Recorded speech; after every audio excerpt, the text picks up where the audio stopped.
বাথরুমের high commode, টেলিভিশনের পেছনের প্লাস্টিক অংশ, সুটকেস, তোশক, হেলমেট, অব্যবহৃত সোফা, পরিত্যক্ত অ্যাকোরিয়াম। এই ময়লাগুলো ঢাকা উত্তর সিটি কর্পোরেশনের বিভিন্ন ওয়ার্ডের খাল, ডোবা কিংবা ড্রেন থেকে তুলে নিয়ে আসা ময়লা এবং সেগুলো নিয়ে এসে রাখা হয়েছে ঢাকা উত্তর সিটি কর্পোরেশনের যে নগর ভবনের সামনে।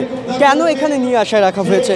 কারণ সচেতনতা তৈরিতে এই সকল ময়লাগুলো তারা প্রদর্শন করছেন এবং দেখানোর চেষ্টা করছেন যে এসব ময়লা খালে, ডোবায় কিংবা ড্রেনে ফেলে দেওয়ার পরে সেখানে জমে থাকে এবং সেখান থেকে হতে পারে বিভিন্ন ধরনের রোগ। এবং সে কারণে এই সচেতনতা বৃদ্ধিতে তারা আজকে এই ধরনের প্রদর্শনীর আয়োজন করেছেন এবং একই সঙ্গে কোন জায়গা থেকে এগুলো নিয়ে আসা হয়েছে, অর্থাৎ কত নং ওয়ার্ড, কত অঞ্চল এবং কোন খাল নাকি ডোবা নাকি ড্রেন, সেই বিষয়টি কিন্তু তারা একটি ছোট্ট প্লেকার্ডের মাধ্যমে নির্ধারণ করে রেখেছেন।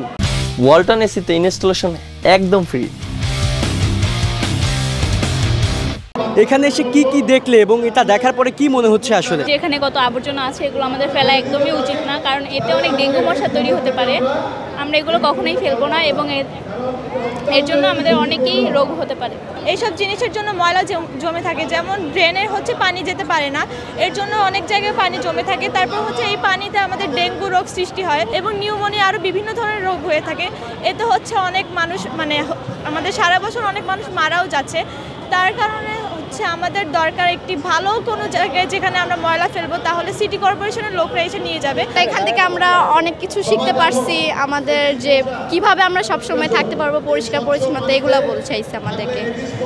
আসলে আমাদের পরিবেশকে কিভাবে পরিষ্কার রাখতে হবে তা বোঝানোর চেষ্টা করছে।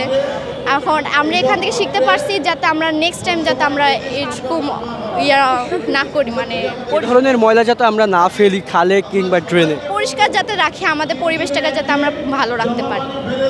এগুলোর কারণে আমাদের পরিবেশ অনেক নষ্ট হচ্ছে, কারণ আমরা রোডের যে আমরা এগুলো ফালাই বা ড্রেনে এগুলো ফালাচ্ছি, তার ফলে আমাদের রোড বা আমরা যে যাচ্ছি আসতেছি তারপর অনেক মশা উৎপন্ন হচ্ছে, অনেক আবর্জনা হচ্ছে, এখান থেকে দুর্গন্ধও সৃষ্টি হচ্ছে। তো আমাদের উচিত যে কারণ আমাদের মতো সাধারণ জনগণরাই আমরা এগুলো ফালাই, কারণ আমরা চিপসের প্যাকেট, চিপস খেয়ে আমরা এখানে রাস্তায় ফেলে দিচ্ছি। এটা যদি আমরা একটা নির্দিষ্ট ডাস্টবিনে ফেলি তাহলে কিন্তু এই রাস্তা বা ড্রেন এগুলো নষ্ট হয় না। তা আমাদের উচিত যে আমরা নির্দিষ্ট জায়গায় এগুলো ফেলি, তাহলে আমরা একটু সুন্দর পরিবেশ পাবো।